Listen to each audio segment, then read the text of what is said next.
Project. All right, we're recording. Welcome back to the channel, Mr. Dave Frank. Good to see you. Gentlemen, good I evening. see, I see you've got your awesome uncut Gen Con deck in the back, man. That is Indeed. still the ultimate flex. And I'm working on getting you an uncut sheet of a certain particular card that we're going to, debut at the Philefest tournament. So without further ado, let's get into a little bit, right? We got Philefest coming up. We do. Um, Right about a month. Crazy, right? What's that? Right about a month. Yeah, about a month out, and so much is happening. It's just such a fluid, situation right now. But I wanted to ask because out of all of us here, Mr. Frank, you are the only one that has done Gen Con and now Philefest, right? Like you're doing both of them. What memories do you have from Gen Con, and also what expectations do you have from Philefest? What craziness, short of Frohiki dancing on a table, would you like to see happen at Philefest? Because it's a month away, man. So, Gen Con versus Philefest. What you had at Gen Con were a lot of gamers and a lot of game enthusiasts and people who were interested in collectible card games. And then, secondarily, our customers were X-File fans. Whereas Philefest is going to be completely the opposite. They're going to be X-File fans. They're going to be able to look at the cards and talk about the shows that the images came from, whereas the Gen Con people would be looking at the card and figuring out how to best utilize it in their deck. So it's going to be, I think, the level of enthusiasm that the fans at Philefest have for the X Files will translate to them being able to pick up the game, even though with the basic rules, it's not Yahtzee. Mm-hmm. So I think it's going to be really exciting on both ends, but coming at it from exactly opposite directions. But in both Fair cases, we enough. will see hopefully new people getting introduced to the game and hopefully becoming avid fans of it like we are. Yeah, and speaking of being avid fans, we've got a couple of questions that Steven and I talked about today. Some questions that we asked David May in his wonderful David May's corner that you had stated in a comment that you might be able to give some more clairvoyance to. So we'd like to ask a couple of that. So I'll let Steven take it away here. Yes, and these questions are coming off of the heels of our big interview that we had with Lynette Schmidt some time ago, for which it raised a lot of eye-opening revelations for us, and now we're just trying to see what more we can learn about this stuff. Yeah. And of course, as Mike said, Mr. May had weighed in on it recently, but Mr. Frank, we would also like to get your take on it, beginning with the uh, Japanese edition of the game, for which we came about this as a result of our interview with Brian Woodward from some of the documents that he sent to Mike. So there was a Japanese edition for the game planned at one time or another. So, Mr. Frank, are there any details about that edition that you can recall? So in Dave May's corner, he referred to pre and post. So pre would have been when NXT and NLS were involved, and then post was when everything was wrapped up, and it was basically, hey, let's let Dave try to breathe some new life into this now that everything is shut down, and things were all on them. So there were plans. We certainly had a pretty captive distribution audience in Japan, even though it wasn't. It was more for playing cards, but the sales guys felt they could push it in, but it had never really gotten to the point where it was even translated into Japanese, let alone images or anything for it. It would have been its own standalone edition. And What was there? And I'm not aware of this. If there was there a big Japanese market for the X Files? I maybe nobody has the answer to that. I'm not sure, but my recollection is that the traditional sales guys thought that it would be more as X Files collectible cards, but with a game attached. So really, their intent was their expectation was that it would sell in simply based on the popularity of the X Files in Japan. Because yes, it was really popular in Japan. So it would seem from the document that we got from Brian. So there was at some point there was a list of the cards for the Japanese edition, including details concerning which of the cards were going to be given ultra rare status. And there's a couple of them on here that we never saw, even with the Scully set, like a witness card for Dr. Lorenz, a site for Fort Evanston, Maryland, from the episode The Walk. And then there was this one, it doesn't really say what episode, but it was called Discovering the Truth, uh, but it was planned to be a secret oriented card, for which the keyword secret would have been, I guess, been a factor in that. So there's a handful of the cards that were going to be part of that edition that we just did not get to see. I don't know if you recall ever encountering those cards at any time. In no more concrete a format than that, and in fact, those were from Next in California, and they were purely prototypes. It wasn't even determined fully what the final list would be. Although in those days, in the pre-days, it really would have been up to them to decide those types of things. And I guess even at that late in the game, they also had a multiplayer card called Global Conspiracy, I thought that the multiplayer aspect had been abandoned back in Premiere, after Premiere, post Premiere, that is. Yeah, I had the opportunity to play in several multiplayer games, and it was odd. It would start out with everyone kind of not trying to gang up on someone in particular yeah. until that person was on the brink, Or they played a dick card. and the intent was for nobody to know what you know about the X File. So if I know you've got a couple of answers from that guy, it all seemed to then the entire table would focus on being the first one to pound that guy into submission. Which total improvisational question. Sorry, real quick. Yeah, I got when one you did too. play when you did play multiplayer decks, like, so I've got a list here. Mm-hmm. So let's say you, me, and Steven are playing right now, and I get to ask you, Mr. Frank, I get to ask you a question. So I get to ask what your affiliation is, right? Right. So I ask, is your affiliation government? And you say, now, I yes. don't say yes or no. Right. Because he would hear it.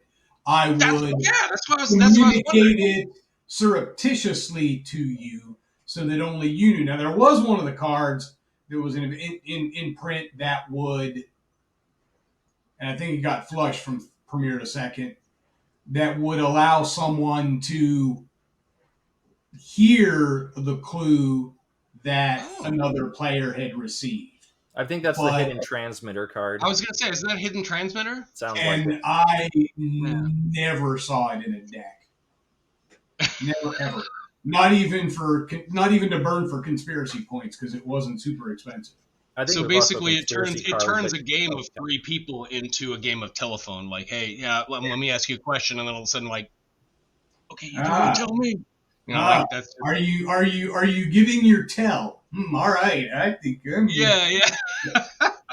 So that was my question: was how did you go about like surreptitiously it, revealing to the person asking the question the yes or no response? Was it like did you write on a piece of paper and slide it over, all Yeah, conspiratorially, or or like? I do know that one or two times what we would do is oftentimes we were playing with glass beads rather than Mm, dice. I don't know why.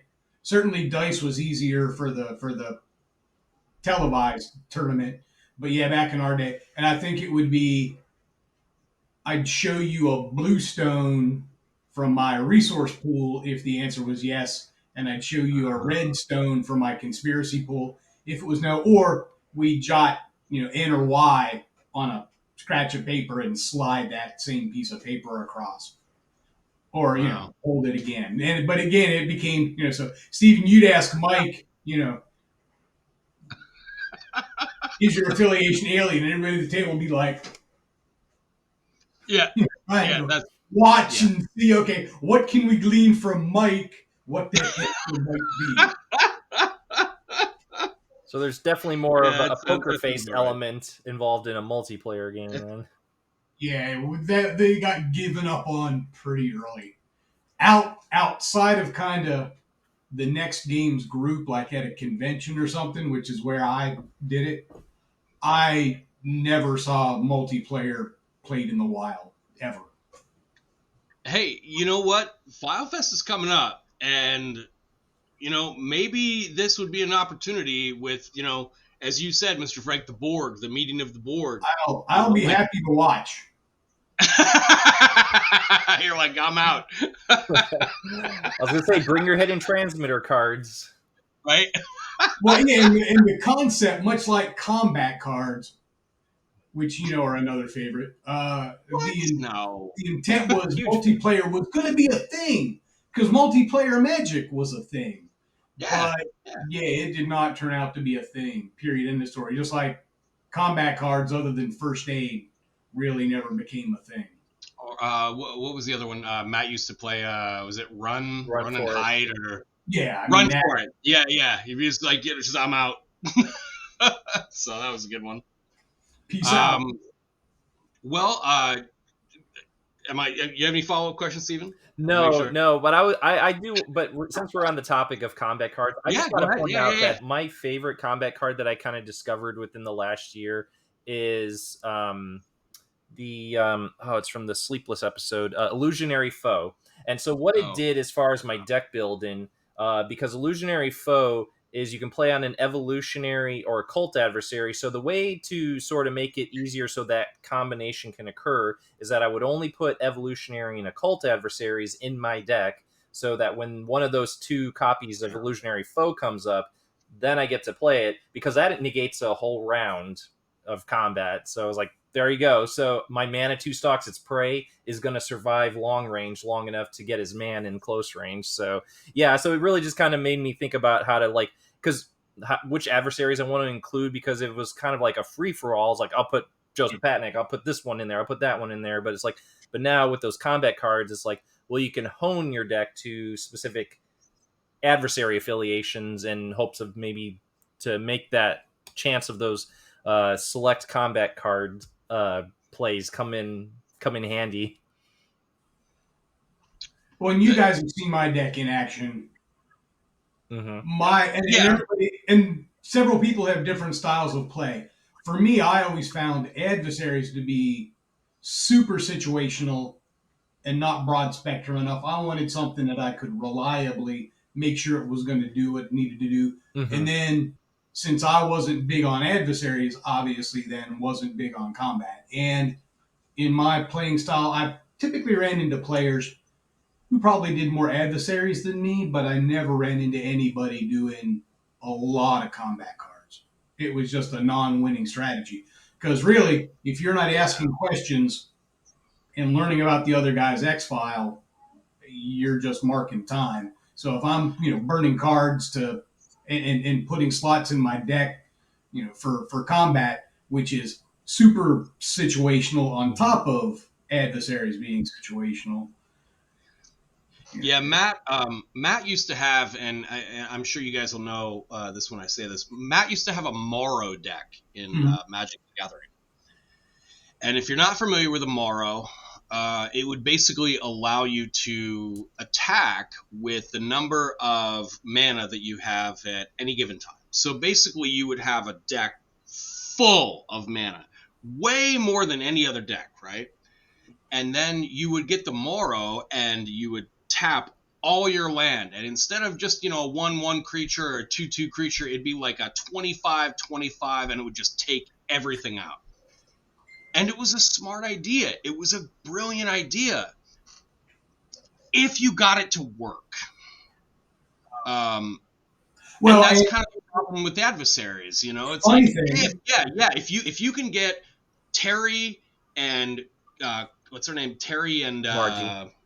Margie, thank you, and the evil one. Oh, dude, It's very it's over. rewarding, no doubt about it, when that happens. Yeah, But again, but not it's easy. hard. It's hard to get that. so just for some historical perspective, Duncan and Ron were both big Magic players, and you can sort of tell by the initial, a lot of the homages, the homage to Chaos Orb, etc. Yeah, But I was in La Jolla in the next game's offices, and I had borrowed a deck of Duncan's. And before we played, he's like, "Yeah," and it's got this and this and this and this, and it was all super combo stuff.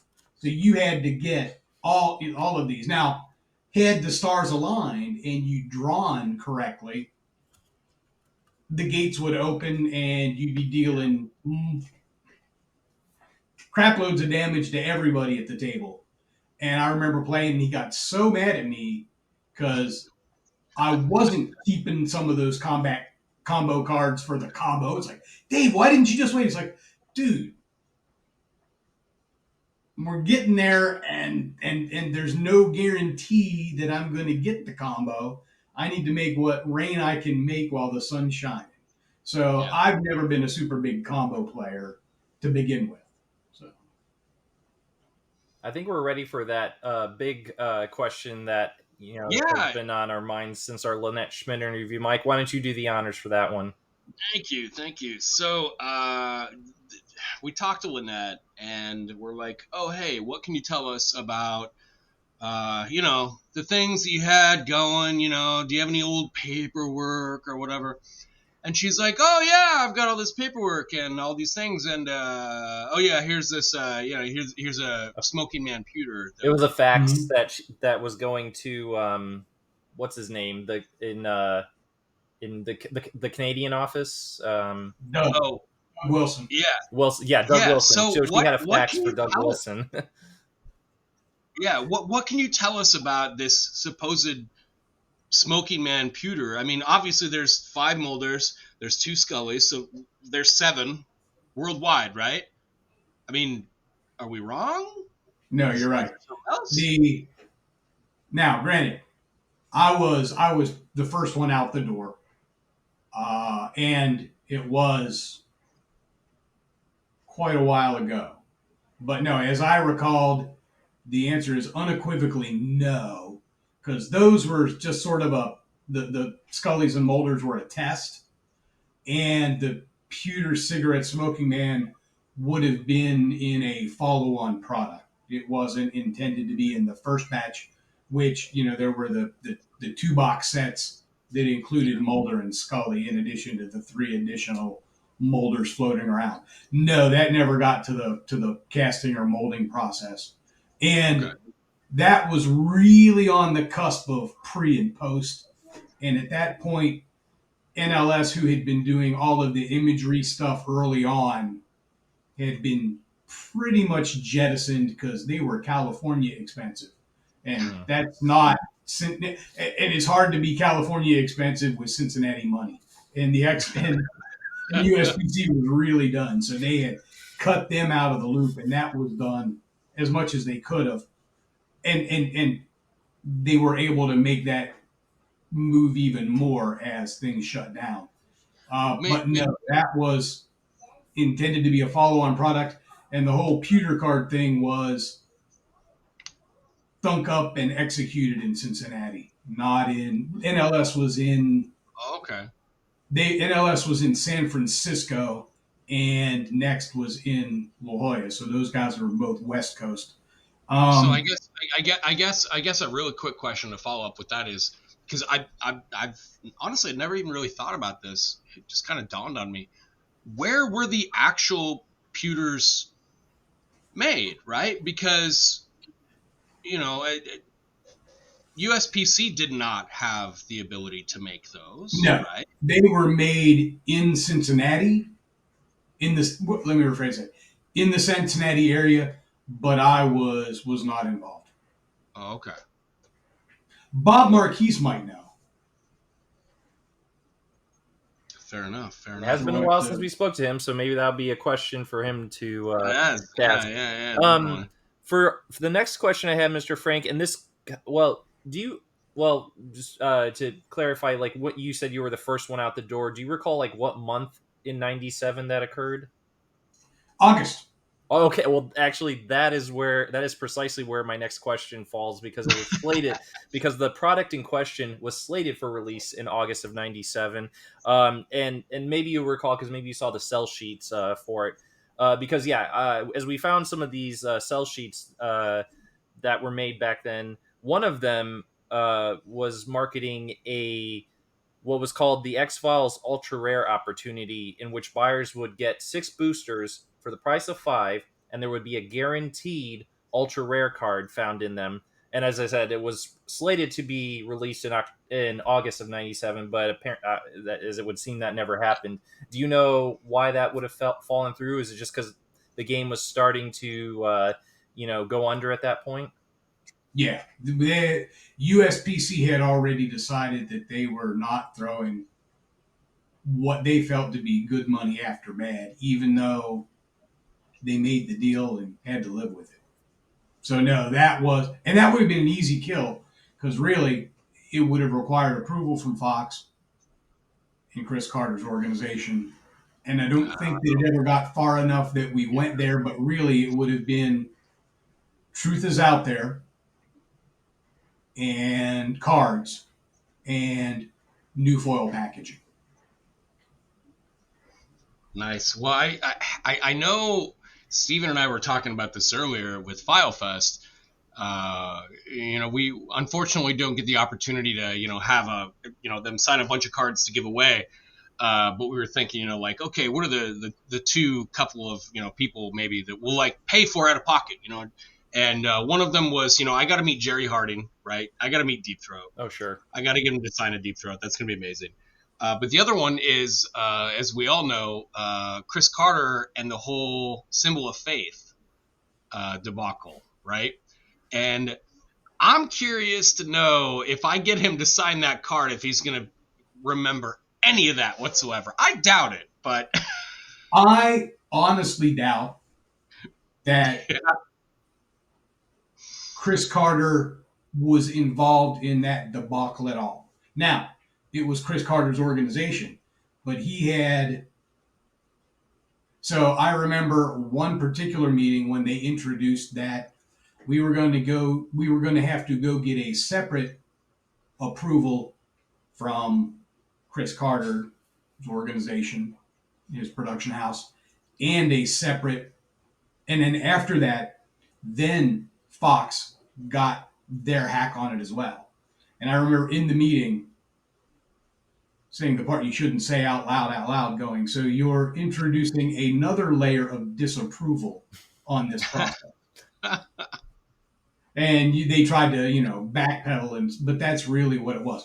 But no, I know it's funny to think that Chris Carter had a bug up his butt and was, had a vendetta. And no, that card won't see the light of day. I'm sure it was some lackey assistant or sub assistant that did the rejections. Because if it didn't make it past them, it never got to him to say yes or no. Yeah, I remember when we talked to Duncan initially. Duncan said at the very beginning, not subsequential, Truth and 1013, but at the very beginning, they used to get called up to his office, and they would actually, him and Ron would sit in front of Chris Carter and they would have to get things approved. Which $1 million for a fly on the wall, right? But yeah. I really think that. So I don't recall that ever happening while I was around. I think that was kind of still in the Donruss days, in the infancy and stuff. Sort Yeah. of still back in the days of them going, well, can you just put pictures on the cards and maybe some symbols and no rules, and people can make up their own game? But by this time, it was all death by fax. Oh God, yeah, So facts. you'd fax it in, they'd fax back the disapproval. You'd fax back, thank you for the disapproval. Why did you disapprove? What do we need to do? And then they'd send it back, and then you'd fix that, and then you'd forward it, and they'd fax back another disapproval. Oh, I know. I've got those. I've got those approval sheets for the 1013 cards, man, and that Brian gave us, and it's stupid stuff. But uh, and I'm gonna target this video. I'm gonna actually put when I post this, I'm gonna basically put a subject line of information for Philefest, for also the underground tournament, right? Because we've got some really cool things to show you. Steven has seen these. I just designed them today. Dave May saw them. He came up with some amazing ideas, and we're ready to actually share those. So the underground tournament is basically this. Saturday morning, afternoon, at noon, people need to report to David May to get their badge and their hell money. That's it. You don't show up, 1 o'clock, now you're out. All right. Is You're there there a at cost? noon, right? You're there at noon. You get your hell money, you get your badge. You have exactly 24 hours, just like the movies. It's a ticking clock. All right. You have 24 hours. Sunday at noon, you have to present your hell money, however much you have left, right? I don't know. Did you do good? Did you do bad? I don't know. Maybe if you did really bad and you're like, hey, I have $100. I don't know. Maybe there's a prize. I don't know. Right? But you have to present it to Dave May at noon, Sunday. Is it the 10th? Yeah, the 10th.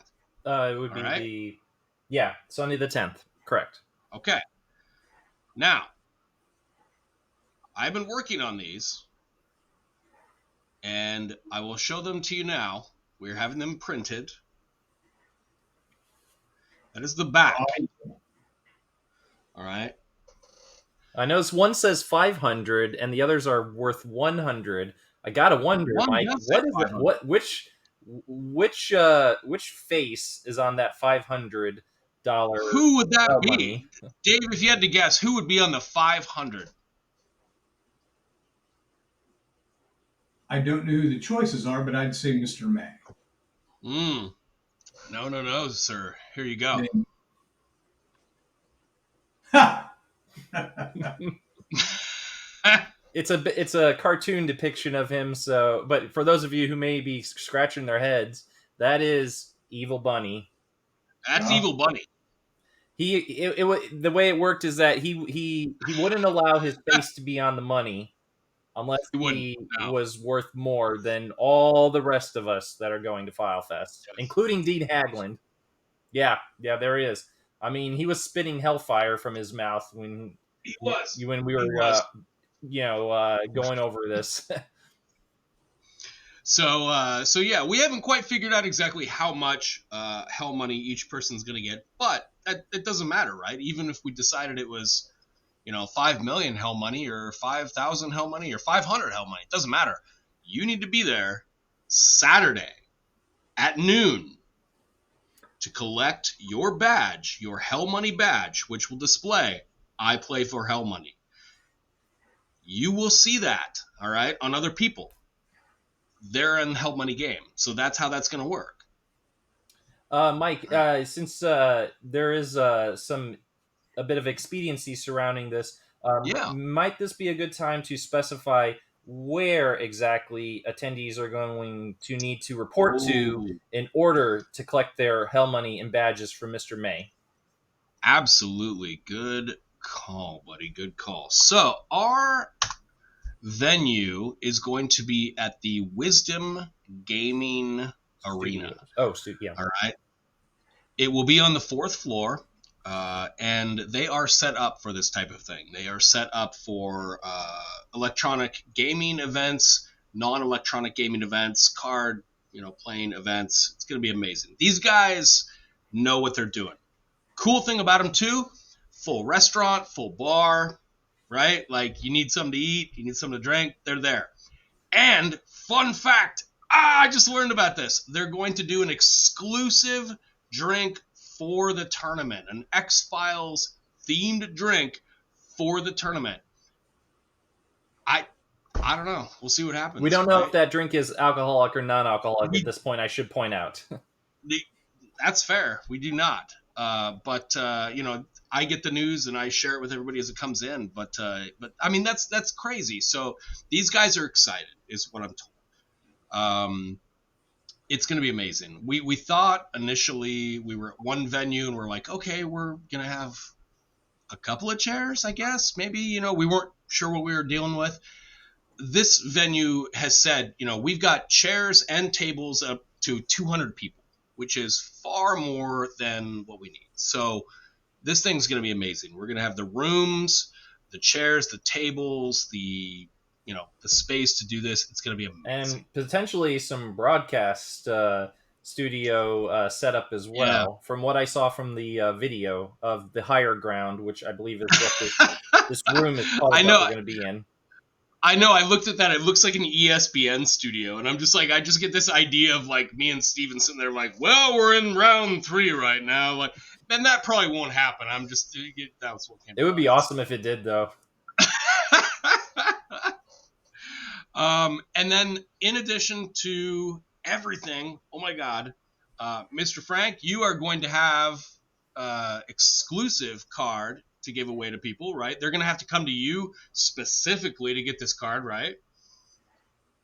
I've got an exclusive card, and Dave May has an exclusive card. Like, you think you're just going to show up and say hi to everybody and just be like, okay, cool, all right, well, it's good meeting you guys. Get out of here, No. You want access to that exclusive card. Only time it's ever going to be printed. You got to come talk to us. You got to come, engage. Maybe play a game.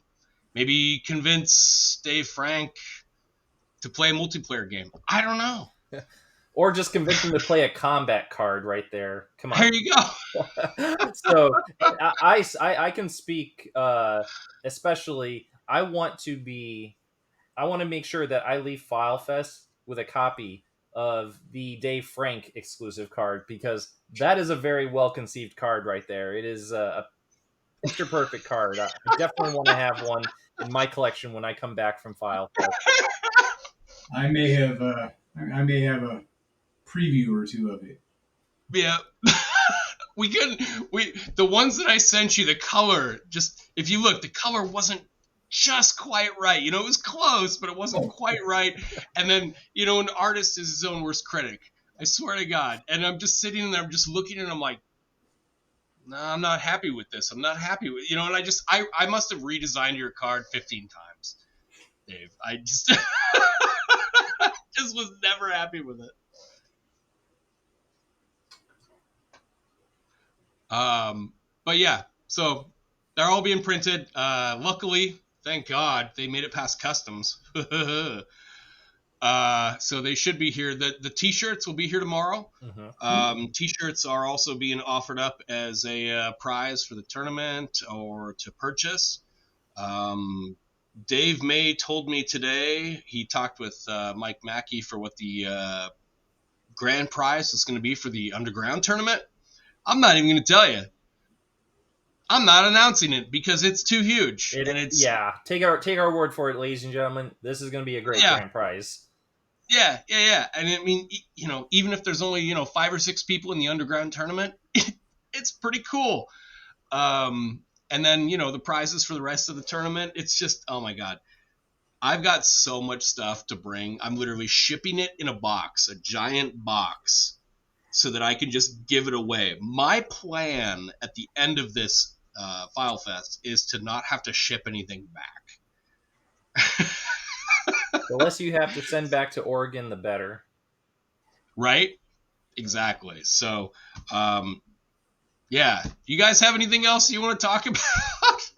No, I'm just really excited to be heading to Philefest in just a month's time. I can't believe it's been, what, 5 months since we were first starting to really, absorb the fact that we were actually going to be going to Minnesota for this 30-year anniversary convention. I'm psyched. I Right? can't believe it's finally almost upon us. Yeah, and you just booked your tickets today, I right? did. Just within a matter of Yeah, hours and ago, I purchased my and ticket. and Mr. Frank, I'm assuming you're riding up with Mackie, right? That is the plan. So like I don't know, I can't get the image out of my head of like you and Mackie in the box truck and he's driving and you're like, "Hey, you want to hear the most annoying sound in the world?" I just figured I figured you guys would just be arguing over who's got control of the music. Like, Dave Frank might be wanting to listen to like Rebecca Black or something, but Mike Mackey's just not having it. I heard a great new group today. Yeah? It's called Cellophane. You might not have heard of it unless you're really into rap. Oh, that took too long. Okay, I got. Oh, wait. All right. Yes. All right. Be And on ready. that note, and on that wonderful note, thank you. God damn it. Thank you, Mr. Frank, for taking some time to talk to us. And we will let you get back to what I can only assume is a very important, very busy lifestyle, hanging out with Mike Mackey. And we will see you guys soon at Filefest. Be there or be square. That's the Pledge your 70s thing, vote. right? That's September 8th through the 10th. All right. All right.